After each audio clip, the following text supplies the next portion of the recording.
Get ready for 2 hours of hard-hitting football talk, straight from their jocks about the jocks. It's Football on the Know with Jim and Joe.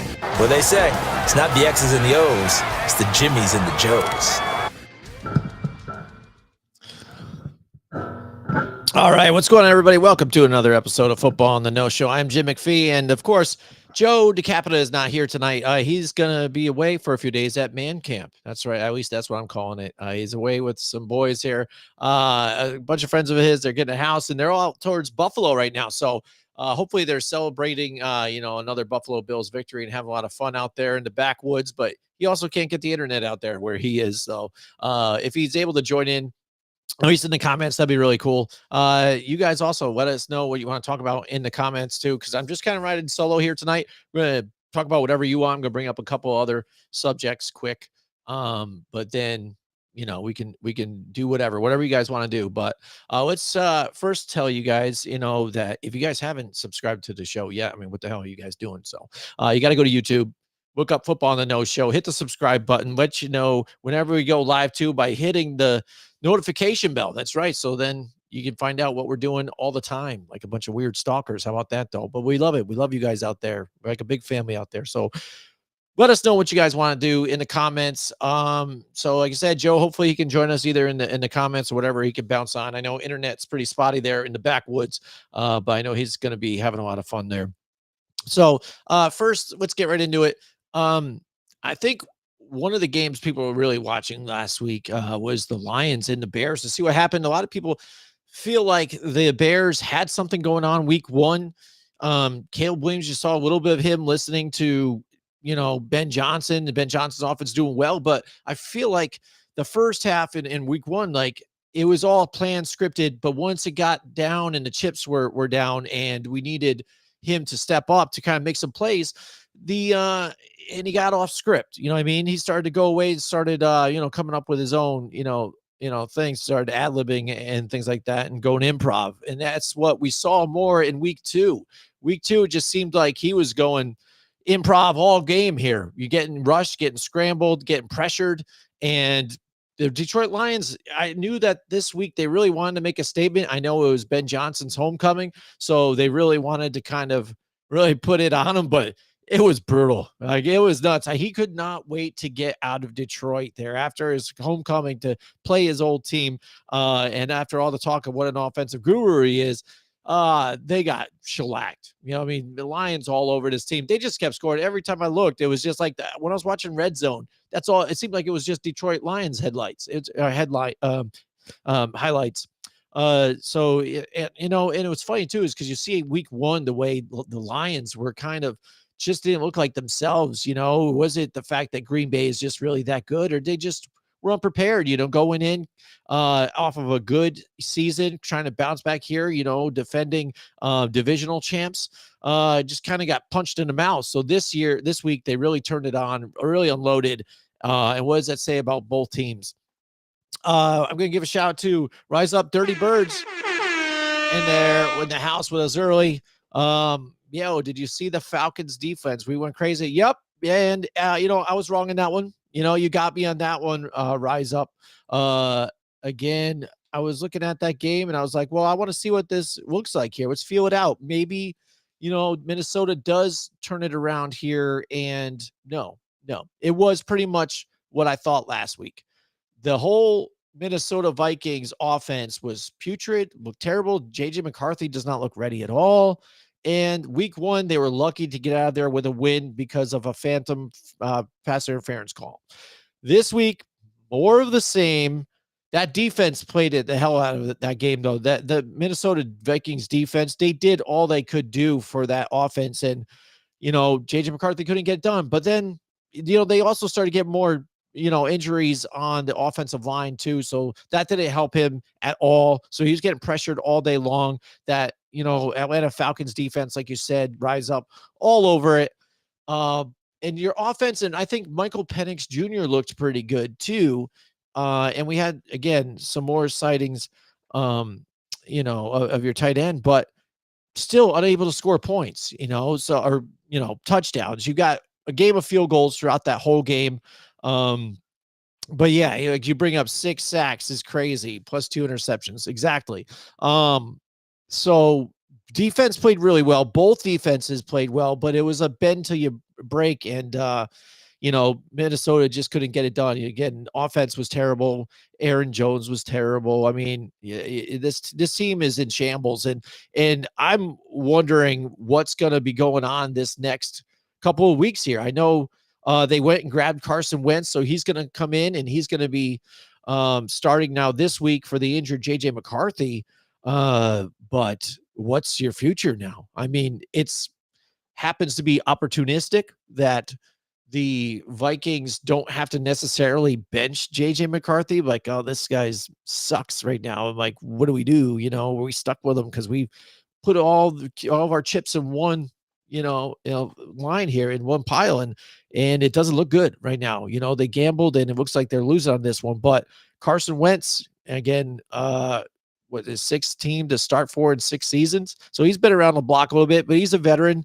I think he can play better than what JJ McCarthy has been doing, especially with the injuries on the offensive line. He can make some plays with his legs, but what you get with Carson Wentz is he also makes some bonehead mistakes. He's going to throw some stupid interceptions. He's going to try and scramble out, trying to go for that extra mile, for that extra yard or whatever, and he's going to fumble or do something.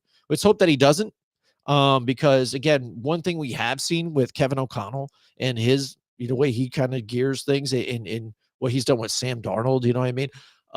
He's really revamped some people's careers, and I think that's what Carson Wentz is hoping here too, and he can play well. But I think this Minnesota Vikings team is going to play better under Carson Wentz. So what happens when JJ McCarthy is actually healthy? You know what I mean? Do they just bring him back in? Because when you're asked what the teams do after an injury of your starter or whatever, even if there's questions about your starter, do you stick with the hot hand? Like, say Carson Wentz is playing better. So you got to be like, well, he's playing better. JJ, why don't you just really rest up even some more, get a couple more weeks off? Why not?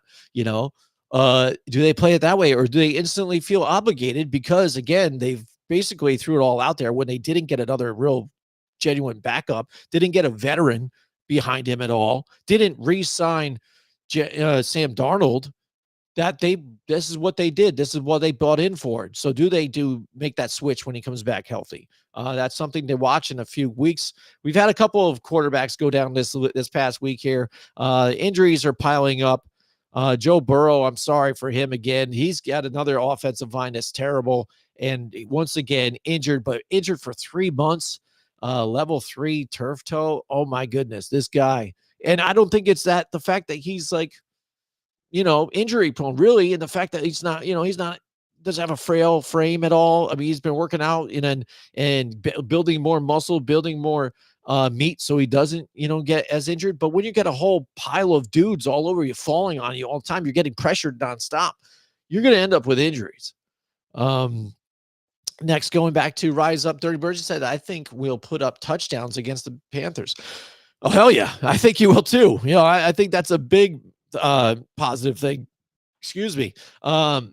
Panthers, I know Joe had some, real positive things for them, like hope for them this year to move on. And the one big question everybody had in the offseason was, Bryce Young, can he carry on from what he was doing in the second half of the season after he got the benching? It seemed like he got benched, for Andy, Andy Dalton. And so then he got to start again and then started playing a little better. So was he going to carry that on to this year? Not really. Tedder McMillan's still making some plays here for these guys, and he's a good start for them at in the rookie wide receiver position. But Bryce Young still making the bonehead mistakes, still getting pressured and turning the ball over. And I think the Atlanta Falcons, they're going to create turnovers just like they did last week. They smell blood. I think they really feel like they have a team here. Michael Penix Jr. is not turning the ball over. He's putting up decent, stats, I guess, again, and plan to do what he needs to do. But like I said, I would like to see better third down conversions and score in the red zone. You know what I mean? Get down there and you got to score. Don't settle for field goals. And that's where I think they need to improve. But yeah, yep. I mean, I gave one more shot on the Minnesota Vikings, and there you go. I blew it. So Falcons, give it to them. Absolutely, is a big win for them. So I was talking about the Lions again. So what does this mean for the Bears? I mean, they got to try and bounce back this coming week. Last week again, just absolutely embarrassed. Couldn't do anything right offensively. So it was sad for their defense because they've got a really good defense, but they were just tired. They were just tired. Once the offense was so inept, they couldn't do anything, that you're just beat. And then eventually, like you said, it was just the Lions just kept just pounding on them. They were just beat. They were ready just to get the hell out of there, just hoping that the Lions would show mercy, and they just never did. So the Bears have the Dallas Cowboys moving forward. So one positive thing for them is I think they'll be able to air the ball out a little bit and score on this defense. If anything you learned from last week is that, again, the corners for Dallas suck. You know what I mean? They're not that good. Duran Plan's all right, but Trayvon Diggs being there since that injury, major injury, and even after he's not the same dude. He was just getting picked on. So I could see, the Bears just, again, looking at him, whoever's on him, trying to get as many one-on-ones as they can there and try and tee it up here. So I think the Bears have a real good opportunity, especially being home here, to take care of Dallas, who won barely in overtime to the New York Giants, who really stepped up and put it to them. That was exciting to watch. I'm upset because I'm a Giants fan, got to see them lose again. But hey, they put up 40 points, almost 37 points, and I haven't seen them do that in a couple of years, I think. So it was interesting to see what happens the next couple of weeks with the Giants here and also the Cowboys. All right, he's Rise Up Dirty Birds has a question here. He says, do you think the Falcons D have a performance like they did last week? Will they be solidified as a top tier defense? I think again, it's depends on who you play again. I think week one, again, I wasn't impressed really with week one with what the team that they're playing. I think were they playing the Saints? I think, and that's going to be a tough game because it's a divisional rival and stuff. So, that's going to be a tighter game. And you beat a Minnesota Vikings team again, who had lost two offensive linemen, a rookie quarterback who's just clearly not ready. But I do see good signs again. They were 8-9 last year, and I think they do improve from that moving forward. And they've got promise again because now they do have those pass rushers. They do have a good defense here. So top tier, yeah. I could probably see them in the next couple of weeks. Let's see how they do this week against Carolina. Again, Carolina's not a tough team, but it's going to be a divisional game. So that's probably going to be a little closer than some people expect. Oh, that's right. You played the Bucs week one. That's right. I'm sorry. Yeah, that's right. That was a close game. So yeah. All right. So then maybe I would give you a little more credit then. You played the Bucs. That was a tight one. Barely didn't win that one. Bucs edge out on that one.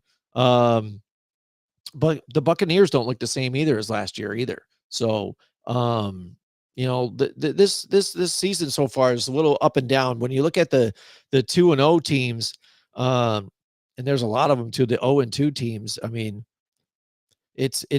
It's a weird hodgepodge of things, especially with the injuries that are happening to some of these quarterbacks too, especially Joe Burrow with the 2-0 Bengals.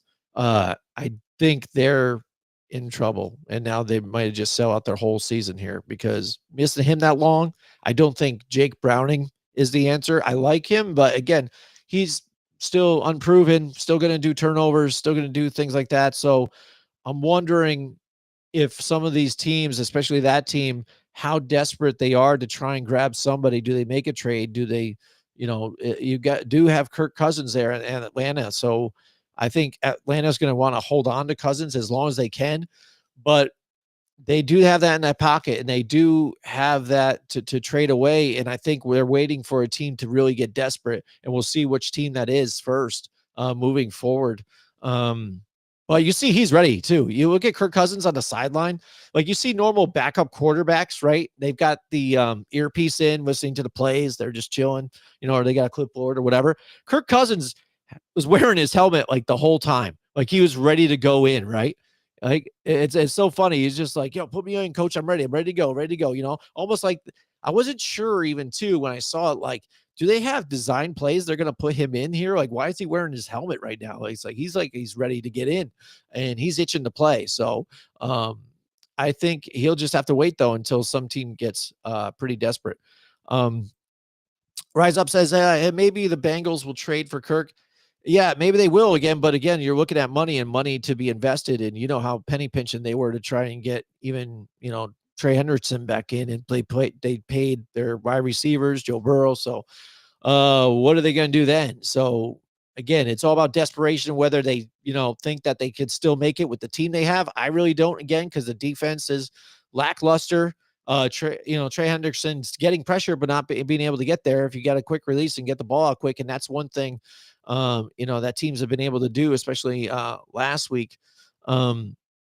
They're not going to get done. So I think they might just have to can this season. So what does that even mean for Zach Taylor moving forward? Does the team want to stick with him? Because they've had injuries before, and I know he's not the GM, but again, when you've had a great offense like this for so long too, and just lose games barely at the end, and some of these two, he's got to take the blame for some of that too as well. So I think after this week 3, I think a couple of these games after they play out, we will start seeing some seats getting very warm for some coaches out there.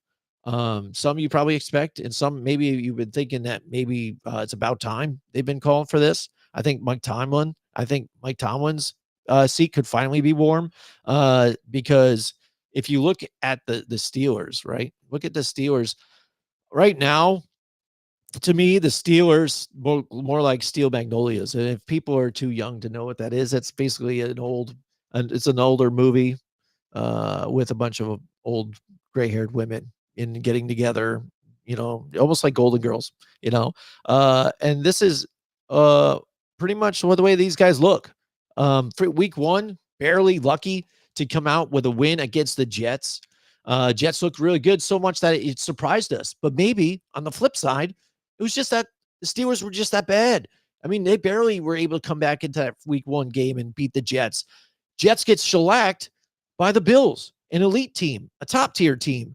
And the Jets, with their defense, and they're thinking they can do well. We're looking at Justin Fields like maybe, holy crap, maybe he might be able to do something this year. No, they get demolished, and he gets injured, and to where now you're looking at that team, and you're like, Tyrod Taylor, he might even do better in this offense. You're not sure. So that's something we can watch moving forward too. Rise Up says Penix looked good both weeks, and last week was only his 5th start. I think we finally found our franchise quarterback. Yeah, I think so too. And what's funny too, I liked Michael Penix Jr. He's was my 3rd favorite quarterback out of this draft of last year. But I mean, that goes to tell you too, when teams look at how desperate they are and want to go and sign like a franchise, a quarterback or an older veteran, they'll pay whatever they got to pay. But when they go and drafted Michael Penix Jr., everybody just thought that was just like a what the F moment. And just because of the fact they went and grabbed Kirk Cousins. Now, if they didn't grab Kirk Cousins anyways, and they said, you know what, we're just going to attack this in the draft, that's where we're going to get our quarterback. It wouldn't have looked crazy, right? Because they just, again, brought him in. And he's making decent money. But I think most people, when they look at Michael Penix Jr., they still thought that, again, he was going to be a pretty decent quarterback. And, a lot of other teams, if it wasn't the Falcons, probably would have drafted him in the 1st round anyways. It just, theirs looked a little weird because the fact that they did bring in Kirk Cousins. So it was almost like, well, what are you guys doing?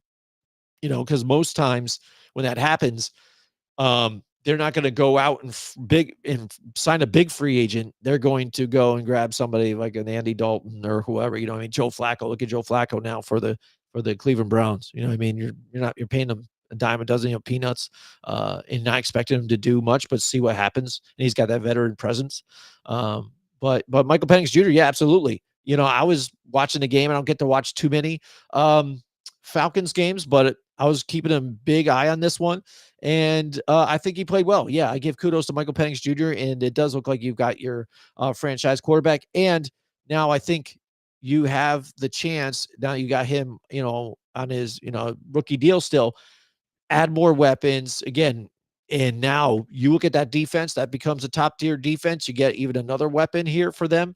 And sky's the limit. I mean, this team could, dethrone the Bucs, who have had it for a while. They've got a young quarterback for a while under that contract until he gets his extension. And that's when you want to win and win big. And that's how, dynasties start too. So that'll be big for them. And I definitely like Michael Penix Jr., what he's doing. As far as hot seat, Rise Up says Mike McDaniel's seat is definitely hot. I think so too. Joe talked about it in our show last night on the Blindside Blitz. You can check that out on Grumblings Media YouTube page, grumblingsmedia.com too as well. He agreed just with what I did. I mean, when you get beat to like that, like each week, and Tua is turning the ball over, throwing it into dirt again, missing throws. That last play when you had every opportunity to come back and win the game and you throw the pick too. It's like, at a defender that's clearly like, what the hell are you looking at? You know what I mean? What do you see? You know what I mean? And then now going in this week and you're playing, a rival in the Buffalo Bills, and when he's asked on a podium about Josh Allen, he just is gushing over Josh Allen. Like, what the hell is that? I mean, you want to give a guy respect, he's on the other side, he's your opponent, whatever, and he's good, but don't break down every single thing about everything's great about him. And, oh my goodness, can't wait to play him and stuff. Say, hey, he's a great competitor. We're great competitors too. I accept the challenge. He's going to give everything. And I know that 100%, that means, we got to give 100%, stuff like that.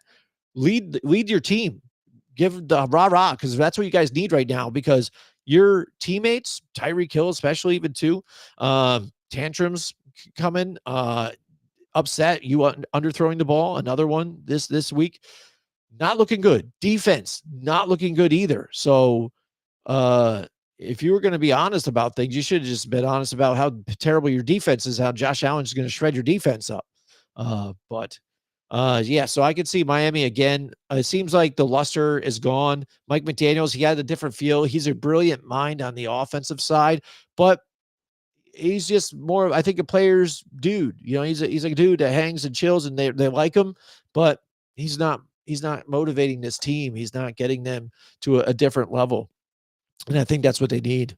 A little more old school feel to it. Rise Up says also, he goes, a crazy stat is that Michael Penix's 1,035 passing yards in his first 4 starts is the most passing yards in Atlanta Falcons history. Yeah. Not surprised, though.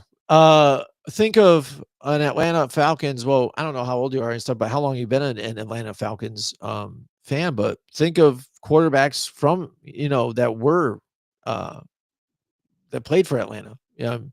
Not many elite quarterbacks. Yes, we've got Michael Vick, but even then, Michael Vick early on in the Atlanta days, he was running the ball, I would say, more efficiently and stuff, and it had a really strong arm, but his accuracy wasn't there early on either, and he was just dishing it to Alge Crumpler most of the time as tight end.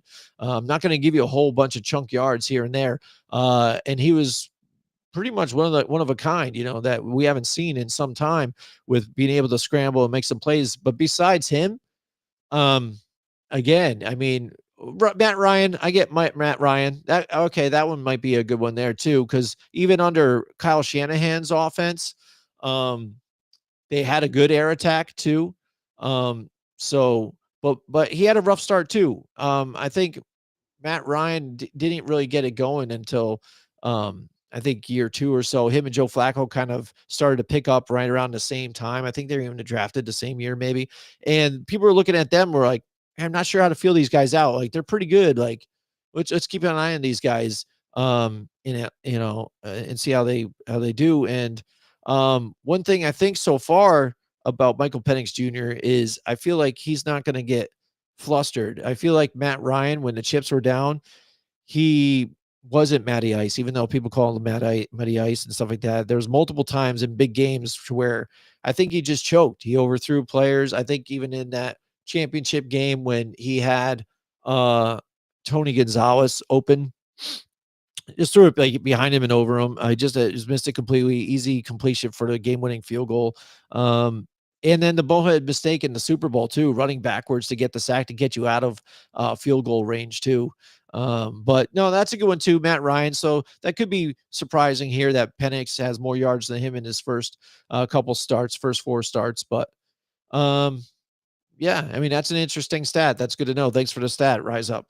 We appreciate you out there. And we love the comments out there. I'm riding solo tonight, so I hope you guys are enjoying it. Definitely light it up in the comments, whatever you guys want to talk about. I'm just shooting the shit with you guys.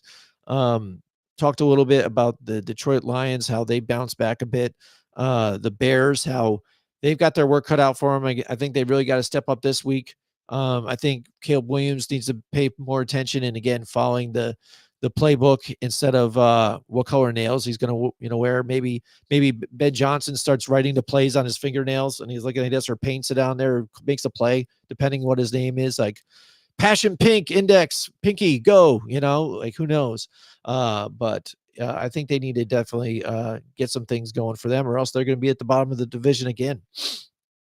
All right. Let's look at one more game or so, like from last week. Pittsburgh again. Pittsburgh beat by Seattle. Pittsburgh just looks old and beat up right now. You paid TJ Watt for that, what people even call for what you've done for me. Thank you for being here for the, franchise and stuff. But you could have moved on. You could have done something else because they're not stopping anybody right now. The defense struggling. Offense can't get going. Aaron Rodgers isn't the same guy again. He might be there even mentally, but physically can't get it done. Taking sacks more than trying to take off. So I think overall it was just a big mistake waiting on Aaron Rodgers and not being more proactive and trying to grab somebody else and doing something, or even keeping Russell Wilson back. I mean, work on that. I mean, you probably could have still got him cheap. Look what he did with the Giants last week. You give him some time, he's going to get it out there. You know what I mean? He knows DK Metcalf. DK Metcalf came back to that team, or came to Pittsburgh. He knows him. So, I mean, that would have been a great dynamic for them. And right now, it looks like Mike Tomlin, his seat's going to be super hot. He's been there for a while. The Pittsburgh Steelers don't usually get rid of coaches that often, but he's been there for a long time. And this may be just the final nail in the coffin to not get these guys going here and make the playoffs.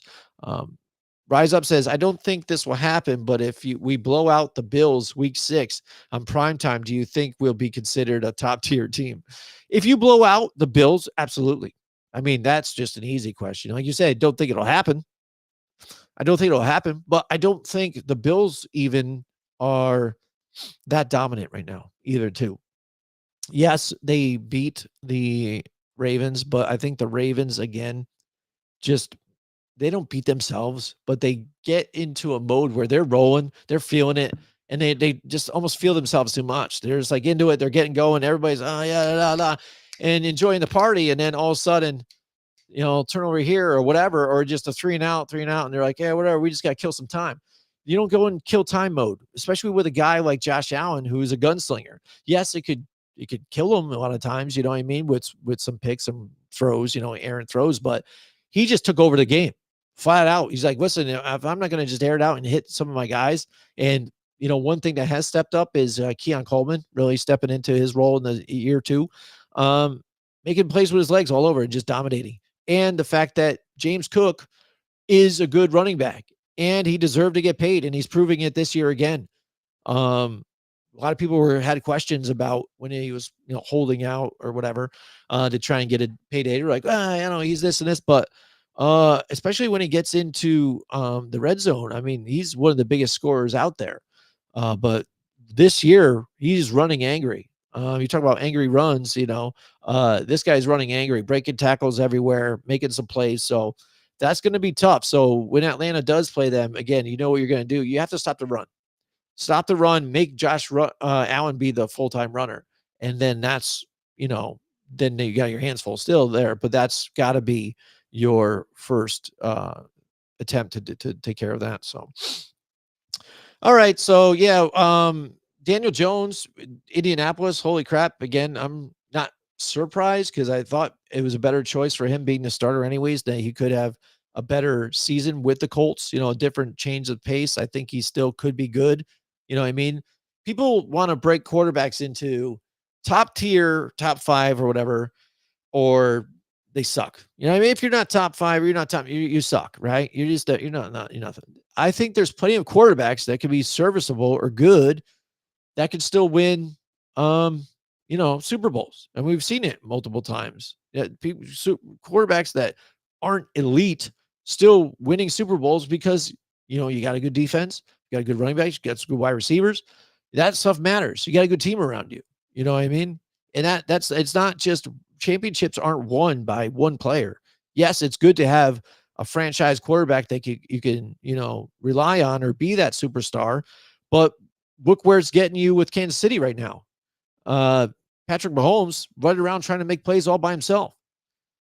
Travis Kelce isn't as reliable as he used to be. Got injuries at the wide receiver position. I mean, they're so desperate. They made up cheesy shirts begging to get Rashee Rice back. Like, are you serious right now? Like, especially after the things that he did. Like, this is how classless the Chiefs are too. And I'm not a real big Chiefs hater. I think my son's a Chiefs lover, for some god awful reason. I don't know how the hell that happened, but I think it's just people front running. You know what I mean? People want to jump on bandwagons as they come through. They look like the newest dynasty. People live through the Patriots dynasty, and then, we got Patriots fans everywhere now.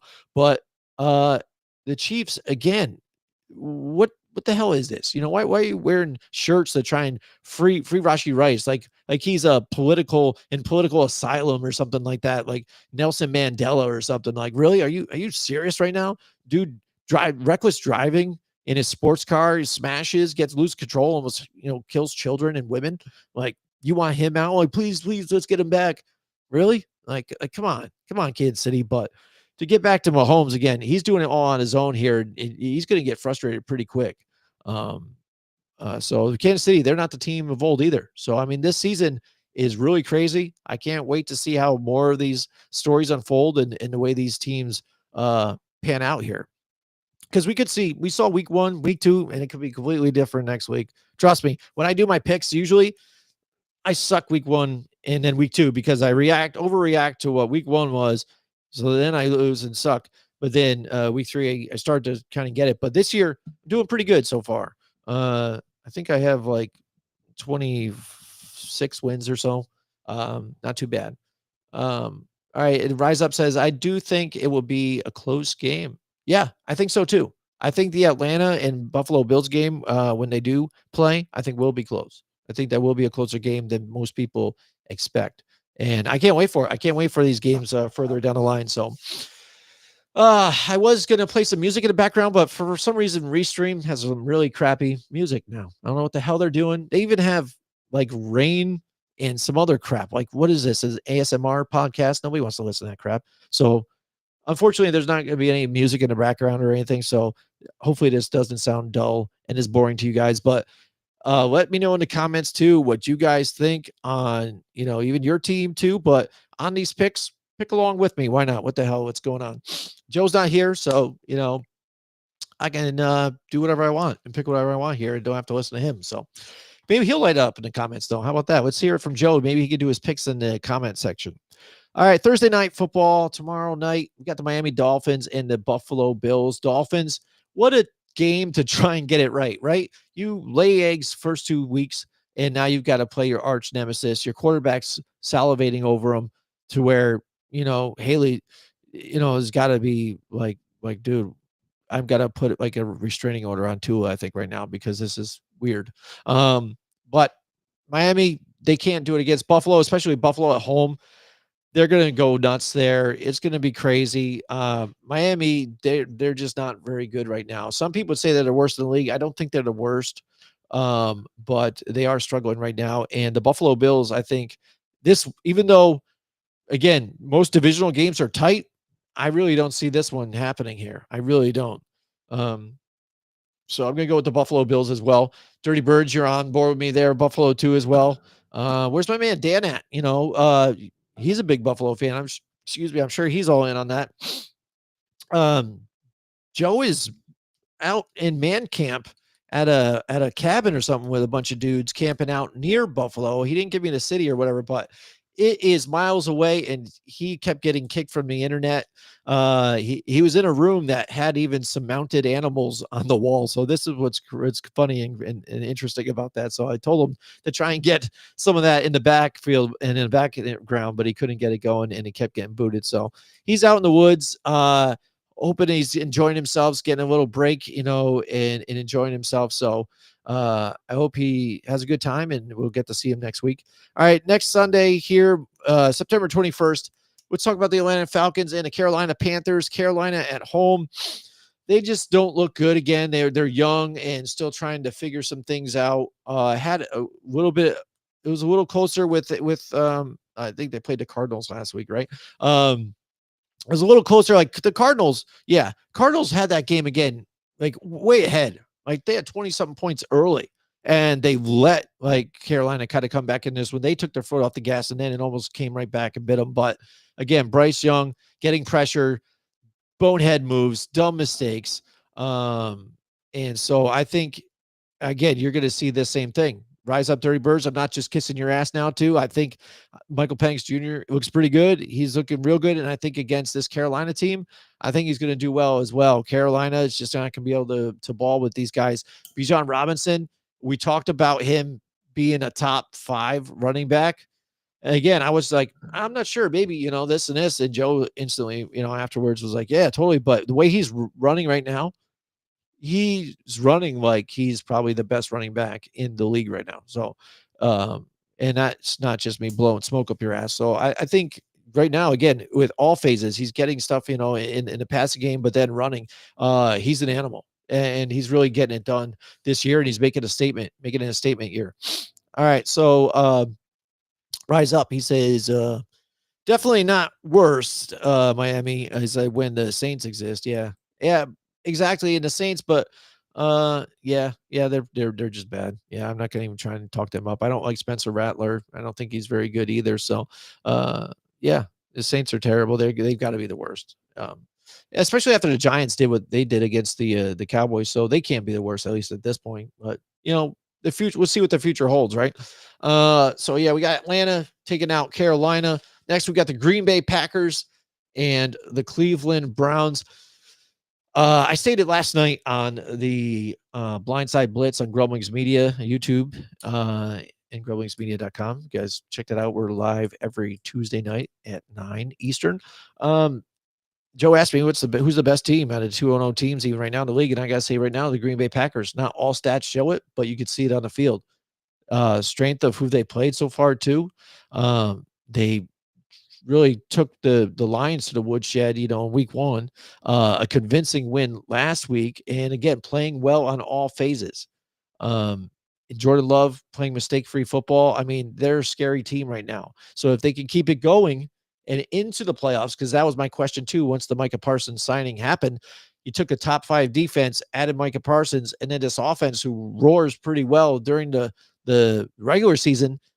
We need Jordan Love to keep that going in the playoffs, but they're poised and ready to go because I think their window's not small, but again, money is going to become an issue at one point here. So I think they definitely got to win and strike while the iron's hot. That being said, Cleveland, that's going to be a tough matchup with this defense. This defense and this Cleveland team, let me tell you though, too, they've been playing hard. It's unfortunate that they do have like a 40-something-year-old, quarterback in Joe Flacco, because again, he's kind of playing like it too. you know. So at one point, does Cleveland say, "Hey, we've got this tough defense"? Myles Garrett is just straight balling right now. He's looking to trying to be defensive player of the year right now too. What do we do with this defense? They're playing hard. We need something else. Do they go to, one of these rookies right away? Do we see Dylan Gabriel pretty soon? I know fans instantly, because he's a fan favorite, are going to be calling for Shador. Do we see Shador Sanders pretty soon with Cleveland if they keep losing? Which I think they will again this week. I think early on, Cleveland is going to kind of put some pressure here on Jordan Love. But again, with that offense and how bad it is with Cleveland, I can see Green Bay with that defense just making them one and done to where this Cleveland defense just gets tired. And then that's when Green Bay takes over. So I like the Green Bay Packers in this one. All right, next we got the Houston Texans and the Jacksonville Jaguars. Jacksonville, hey, they're kind of surprising me again too. They're playing pretty well, which I thought they would improve a little bit, and yeah, I think they are to an extent. Had a real close game, just come shy last week. And then Houston again, just coming up short too. That defense, monstrous, getting crazy, dude. But offensively can't run the football. So you're putting on CJ Stroud, and they're just coming up short. And with a team like the Indianapolis Colts, the way they're performing, they're 2-0 right now.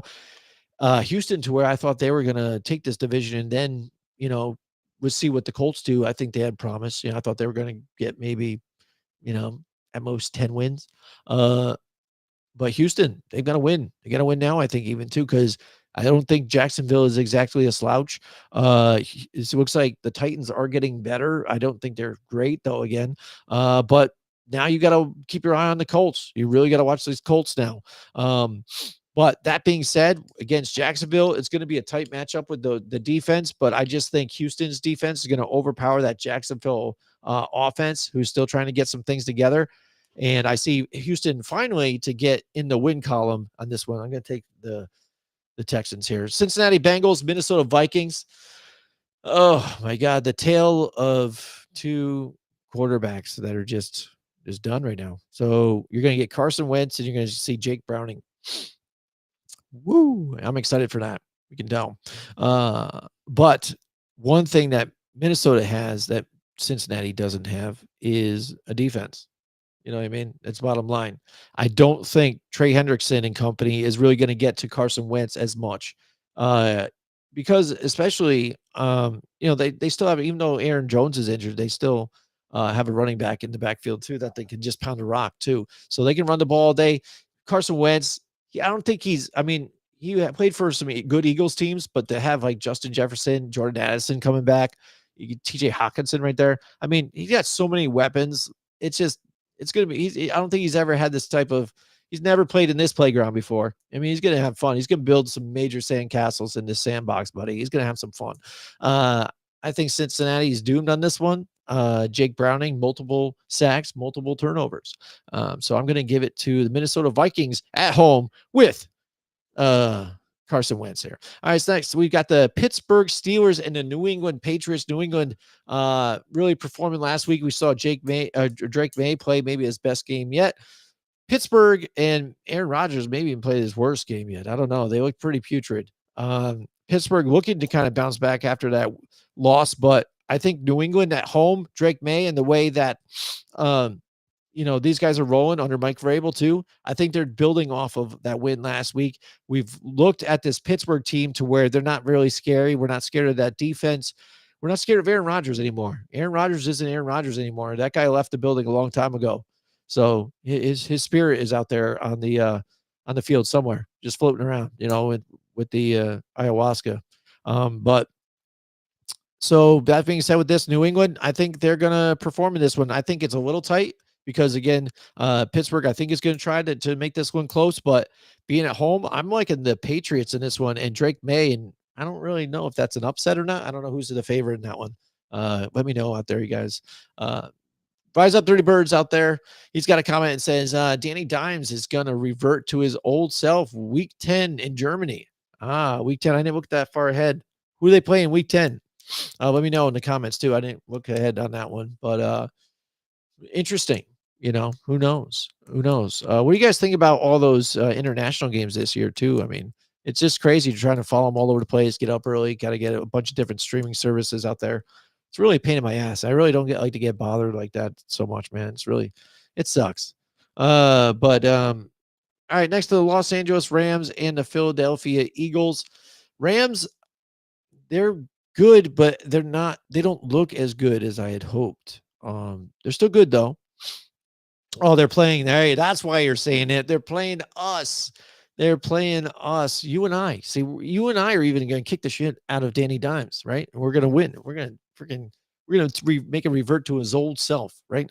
Now they're playing the Atlanta Falcons, his favorite team, huh? Yeah. I mean, that's going to be a good game, actually. I'm super excited about that one. I think that one's going to be a tight game. I don't think they're going to get destroyed by the Falcons. But I think it's going to be a good game. I'm excited for that one. I would love to see that early. I have to get up early that day, early 9 o'clock game probably in Germany. Yeah, definitely. I'll have to eat some sausage and eggs or something. Like, what do they eat in Germany for breakfast? I don't know. I'll have to make a German day, and something, or some brats or whatnot. And some beer for Sunday morning, watching some football. How about that? All right. So the Rams and the Philadelphia Eagles don't look like the team of old either. And that's what's funny about when they talk about the talking heads. They always talk about strength of schedule. You guys hear that all the time, right? Strength of schedule.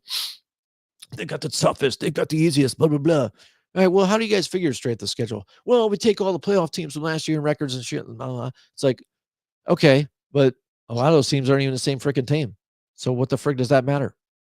If they played last year's team, maybe it's a hard schedule, but they're not playing last year's team. They're playing this year's team, which might, again, for the Eagles' sake here, no more Brandon Graham, no more Slay. You know what I mean? Missing a lot of guys on that defense. Offense is pretty much the same. I get that too, but I mean, you're still missing that defense, and it's showing right now. The defense is not as dominant as they were last year. Still trying to figure out some things where they, even after week one, they brought in Zadarius Smith to try and help out. That being said, I think this is going to be a tight game. This is going to be really close. I still don't think we've seen Davante Adams really open up here with this Rams offense yet. But I don't know. Philadelphia, it's tough to go against them at home. I like the Rams. I'm hoping the Rams win, but you know what? I think I might go with the Philadelphia Eagles just because they're at home at this one. All right, next we got the Jets and the Tampa Bay Buccaneers. The Jets got Tyrod Taylor going to be starting for them. They're not looking as good. Tampa Bay in some close ones. Baker Mayfield getting away with being reckless with the ball too. And we have been praising Baker Mayfield lately too for his gameplay and what he's been able to do, but scrambling out, making some plays on his own, but holding the ball out there and just fumbling him. Like, he almost cost them the game a couple times. He's got to secure the ball a bit better here. And I was confused with this new offensive coordinator and what they were doing with Mike Evans. Not really. I understand that Derek Stingley is a good corner and he was on him all night, but it seemed like some of the routes I didn't like. I'm doing a lot of comeback routes for him, and I swear I would rather put him on some go routes, something where you go over the top or just whatever, some other plays that are change of direction, something other than just short routes that where Stingley's going to see that. He knows what he's doing, and he's going to jump to routes and get all over and get physical with Mike Evans. And we saw that. So I think Mike Evans, he can overpower and get physical with people, but I think that's more jump balls, get over the top, and then he can kind of bring it down for you. And I didn't see enough of that. I hope this week they're able to do some of that.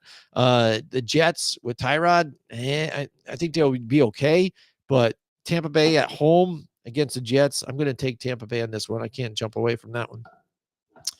All right. I'm going to take a drink here. I'm drinking some Jocko Go. Have you guys ever tried Jocko at all? I think it's veteran owned, stuff like that. So I try to support my veterans and everybody out there as much as I can too.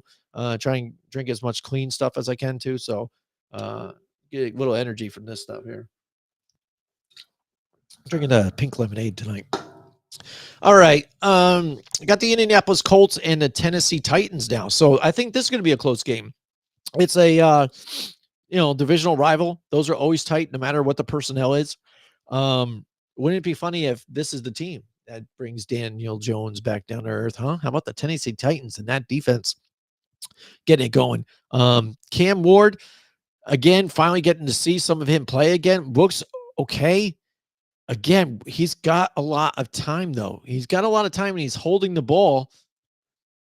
And again, it worked out for him last week doing the cross body throw. Once he threw that, I'm like, dude, rule one, you don't throw it across your body across the field. That's a no-no. He happened to get it all the way across to the, wide receiver after it's basically a broken play and just going, we're playing backyard ball. But against a good team, you're not going to get away with that all the time. So I think this is going to be a little closer early on. But you know what? If Indianapolis starts to roll them, I mean, maybe we do look at Indianapolis as one of those teams to be reckoned with right now. I mean, we potentially thought that they could be a dark horse with because we didn't know what Daniel Jones could do. A healthy Jonathan Taylor, good wide receivers. I think they're overlooked. Michael Pittman is always overlooked. You know what I mean? A lot of people don't see him as a top tier, wide receiver, but he's got really great talent, really great hands, and always comes out with the ball. So, Indianapolis with that front seven here for Indianapolis is solid too. So, I'm going to go with the Indianapolis Colts to keep their winning streaks going here and really put the pressure on Houston to really kind of get back into this divisional chase. All right, we've got the Las Vegas Raiders and the Washington Commanders. Washington Commanders are not going to have Janian Daniels, I think, this week, right? So that's going to be tough for them. That makes it that much closer here for the Vegas Raiders. So can the Raiders really kind of, come back after a loss there? And I got to give it to them. They played tough against that Chargers defense. I mean, they kept it close for a while, but then Geno kind of does what old Geno kind of does. You know what I'm saying? We give him props for not turning the ball over, playing really well his last couple of years with the Seattle Seahawks. But again, he does Geno things. And this is why when Joe and I forget who else. I might have been Nate. I'm calling Nate out, I think, on this one. I think they both said Geno Smith was a top 10 or top 11, I think 11th or so quarterback in the league, which I said is that's ridiculous. I will not.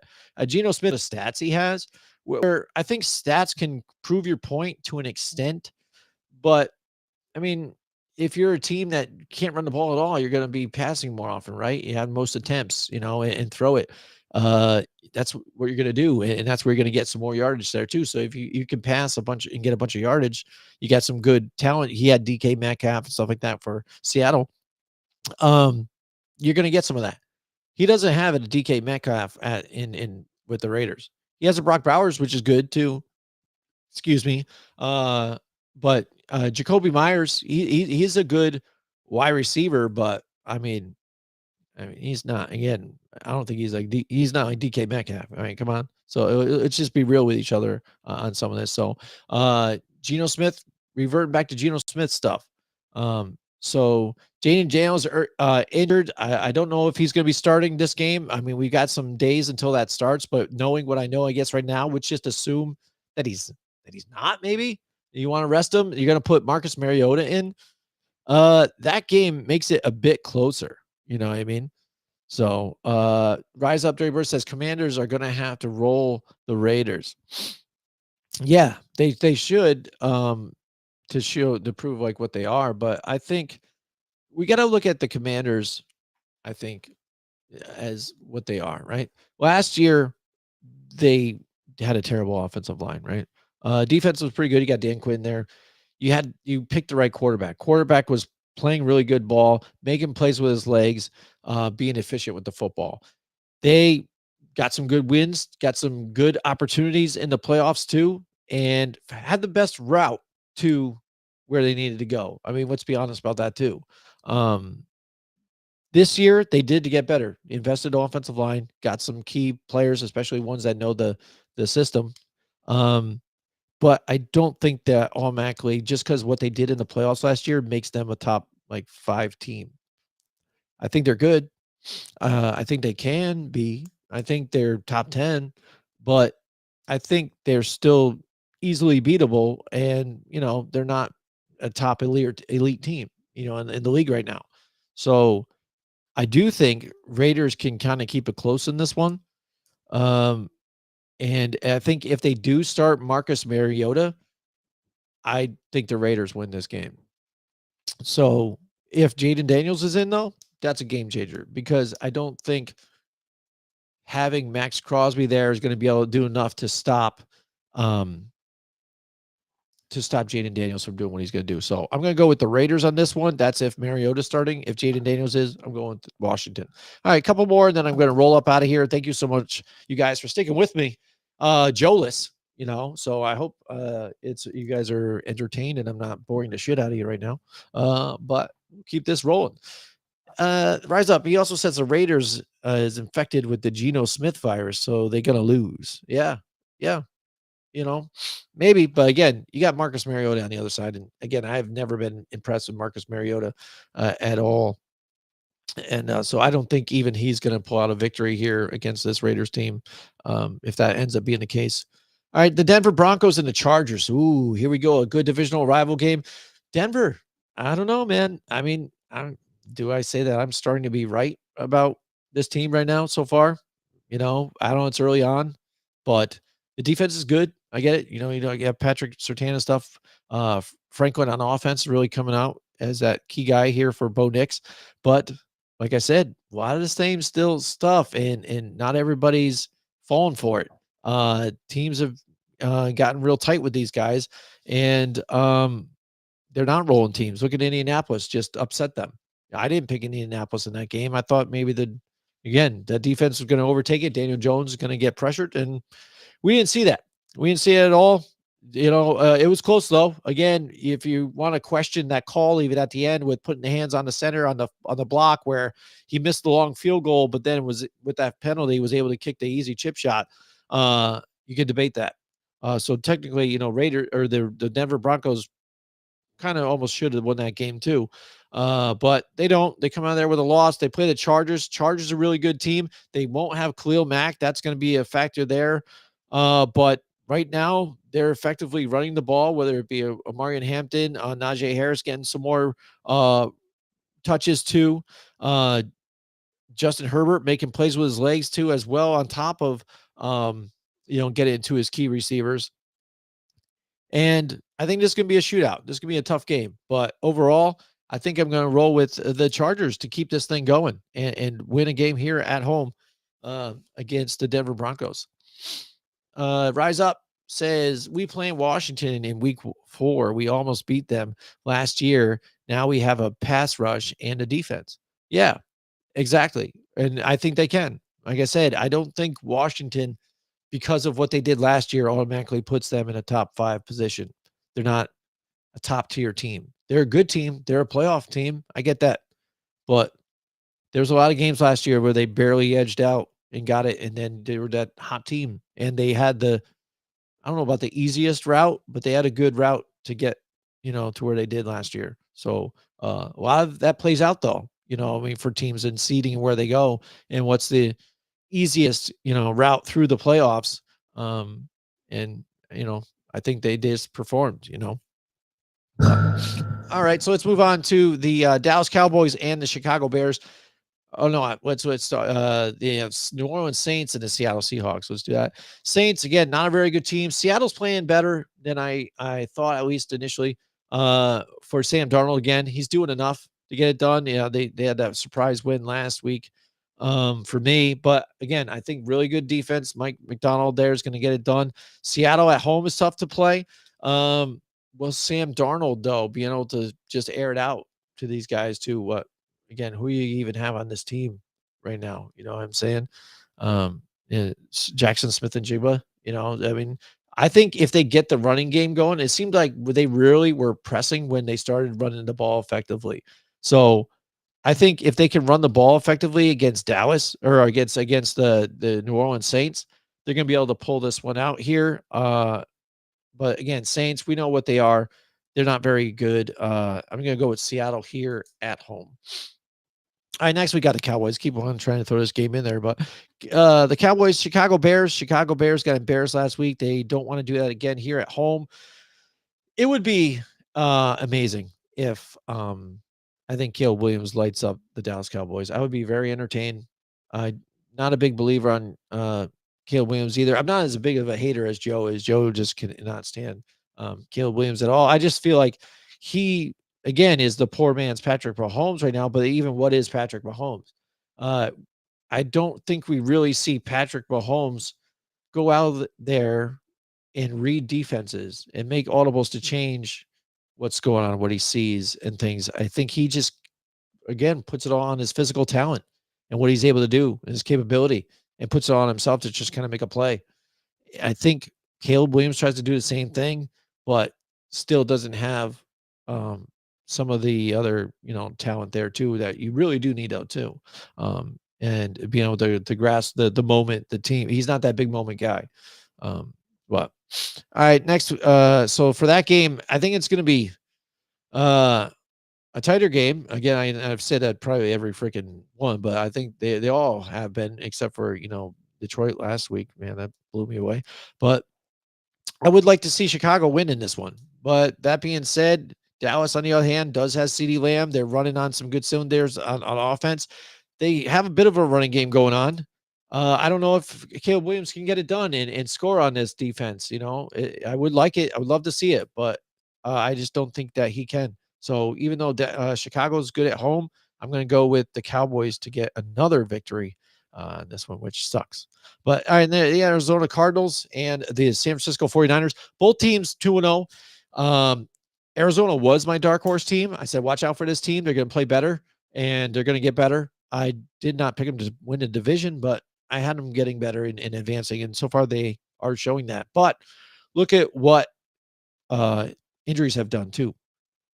Brock Purdy goes down, Kittle's out early. You still have, Brandon Ayuk injured and stuff. Juwan Jennings, we had a Juwan Jennings sighting, ladies and gentlemen. So Christian McCaffrey, it's all in his hands. Got to keep Christian McCaffrey, get him going, keep him healthy, get the ball rolling with him. It all revolves around him.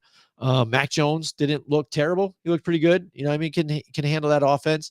Not the best though, but I think he can get a little better in this offense. Arizona, again, I saw improvement. I think they're really good. I think they can play really well here. They let some teams get back into some games here. And this could be a tight matchup. If it's Brock Purdy in there, I'm definitely saying 49ers. It's a little tighter that he's not, but I still believe that Mac Jones, again, being a veteran that he is, starting, for the Patriots and whatnot. I think he has enough and he can run this Shanahan offense pretty well. Christian McCaffrey's on that side. I think San Francisco, still the big brother in this division here. I think they're going to take care of the Cardinals here. All right. 2 more games up. Thursday night football. Oh, great. Under the lights, I get to see Kansas City and the New York Giants. But you know what? Looking at this Kansas City team too, I'm not really that scared. If Russell Wilson and the Giants can do what they did last week, then they can beat this team. We've seen the Kansas City is not the team of old. They're banged up. They, again, offensive line is not very good either. Juwan Taylor's going off sides every other play. So, and defense, defense is doing okay, but they're not that stand down defense like they've had before. Chris Jones and whatnot. But Giants, I think they can keep this competitive. I think they'll win. They don't exactly play the best at home. They're more of an away team and kind of surprise you there. And my thing has been for picks, I just pick against them so that if they do lose them, hey, there you go. I get another win. And if they win, hey, what the hell? I'm excited because they won. So that's the way I play it. A lot of people say, hey, how the hell can you do that? That's your team. Whatever. Don't judge me, man. I am what I am. I'm still a diehard Giants fan. I got jerseys everywhere, ever since I've been young. So that'll never stop. So I bleed red, white, and blue. So Dirty Birds, you know how it is with your team. You know what I'm saying? You might not ever bet against your team or say it, but whatever. I'm out to win all the time though, too, baby. I've been winning this picks competition against Joe we've been doing it the last 6 years. I've won it 3 times. I've tied twice and lost once. So there you go. That's just, I think that that stats show for themselves. I know what the hell I'm doing. All right, and then Dirty Bird says he's picking the Giants. I hope so. Again, I don't feel confident that Kansas City can win. I think the Giants can definitely beat them, and it would be what kind of headline would that be? I would be dying if the Bears win against Dallas and the Giants beat the Kansas City Chiefs. I don't know. I don't know what I'm gonna do. I might. I don't know. I might throw a party. I'm not sure. It's crazy. Who knows? Uh, it would be exciting. It would be exciting, definitely. Definitely not because I hate the Chiefs. So there you go. Yeah, Dirty Birds hates the Chiefs. Yeah, a lot of people do. You know what I'm saying? See how everybody's like even complaining about the tush push. They were offsides. I'm like, oh, this is why we lost and everything. Like, really? Like, and I get that. I get they were offsides, and maybe officials should probably look at that a little closer. But come on, guys, you guys are getting dominated. You've gotten dominated twice in a row here. You have other problems than what the tush push did to you. You know what I'm saying? Like, come on, let's get real here. All right, so Monday Night Football here, the Detroit Lions and the Baltimore Ravens. Woo! First of all, one Monday night game, thank God. The two Monday games last week were good, and I stayed up and watched them all. And I'm on the East Coast here, man. I didn't go to bed till like 1 something. I had to get up in the morning. That was rough, but they were good games. But I was tired. So God, this is great. There's only one game, and it's a good one. The Lions seem like they're back to the team that they were. The Baltimore Ravens, they're a good dominant team. We just let a game get away from them week 1. This is going to be a great matchup. I hope it is. It's going to be very exciting to see Baltimore being at home. I don't know. Again, I think it's going to be tight here. I would love to see the Lions win, but I would love to see this be the Super Bowl this year. If this is a really good game and, somebody just barely edges this out, I want to see this in the Super Bowl. I'm going to be pulling for both these two teams here because you can't get enough with what Detroit does on offense with their running backs, Jahmyr Gibbs, wide receivers, Amon-Ra St. Brown, just, Dan Campbell, and on the sidelines, Brian Branch playing like an animal last week, making some big hits, making big plays. In Baltimore with Lamar Jackson, when they're doing Derrick Henry, oh my goodness, that defense, it's gonna be nuts. But with that being said, I just got to give the nod to Baltimore because at home they are tough. They are tough to beat at home, And if you look at matchups back and forth, I mean they're pretty close. But I like Jahmyr Gibbs. But again, Derrick Henry on top with Lamar Jackson making plays with his legs. Sheesh, it's kind of hard to bet against that in this one. So I think I'm going to roll with the Baltimore Ravens. But like I said, I don't care who wins this one. I'm excited. Whoever wins, if Detroit wins, hell yeah, God bless it. As long as it was a good game, you know what I'm saying? So, all right, so that's it. There, I did my picks. Touched on a couple different topics. Joe will be back next week. If he makes it back from the woods, right now he's tried to get online multiple times with multiple routers and dead zone. He is in the dead zone right now. So hopefully he can make it back for next week, and we'll see who his picks are too, and see how he panned out. And yeah, so it'd be exciting. I can't wait to see what happens this weekend. We're going to be watching the games closely, and hopefully then you guys will also join us back next week for next week's show. Star of the show again, Rise Up Dirty Bird. Shout out to you. Hashtag know it all. You are official hashtag know it all guy. That's right. You're in the family. And if you guys want to be just like Rise Up, like this dude, I think just joined us like this year. He's been freaking amazing. And this is what we like. We like when you guys come in, new bloods, even when our old buds come back in and join along with us. It's like your family reunion. We love talking stuff. And you might like a different team. You might have different politics too. Whatever, dude. You're here. We're having fun. We're talking ball. Agree, disagree. It doesn't matter because then the game happens and then next week, whatever. It's a totally different thing though. So if you like the show so far, if you liked it and you haven't subscribed yet, make sure you guys go to YouTube, search Football on the No Show. It pops right up there. Hit the subscribe button and then hit the notification bell. Bang, let you know whenever we do go live and post some content. And that's it. Become a know-it-all, become part of the family. Thank you so much for joining me this week, and I will see you guys in the next one.